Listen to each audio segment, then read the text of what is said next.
tubig. Nangahadlok ug ang uban na nabon sa ilang ilong tungod sa kabaho sa kaisog sa kemikal nga nayabo gikan sa tanker truck nga nahagbong duol sa ilang panimalay nga pipila lang katikang gikan sa Suwawan River.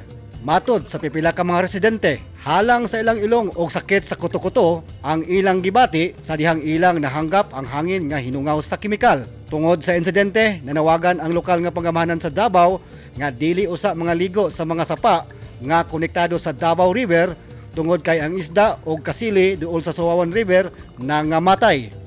Ako sir, nag-on po na ako sir nga na yung chemical gid kay mo kuan gid ba mo. Hindi mo abot sa imong kuan halang sa imong ilong. Nahadlok ni sir kay naway mga igsoon, mga daghang pong tao diri sir ba nga.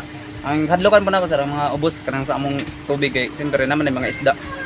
Ang cause ana kay mga matay tong bisag ang gagmay ug dagtong isa mga matay gid.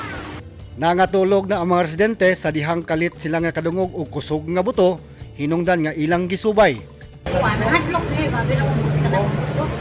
Samtang gisaysay usab ni Marjon nga dili maapektuhan ang ilang gikuhaan og tubig panginom og panglaba tungod kay layo man sa naisgutang sapa ang ilang gikuhaan og tubig. Samtang si Abilino Bulod nahadlok sa epekto sa ilang panglawas ang pagtagas sa kemikal.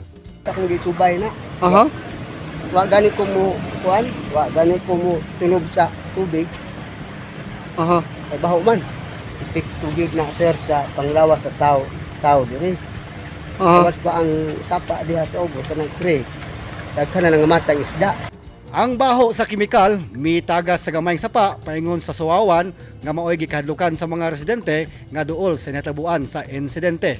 Padayon pang gisuta sa otoridad ang epekto sa kemikal nga misagol sa tubig sa sapa og 5 pa ka adlaw ang gitagal sa Environmental Management Bureau sa DENR una mogawas ang resulta. Tungod sa panghitabo, nanawagan ang City Disaster Risk Reduction and Management Office sa Katawhan nga duol sa Davao River nga dili usa mga ligo o mangisda hangtod nga madeklarang safety na ang tubig sa Davao River.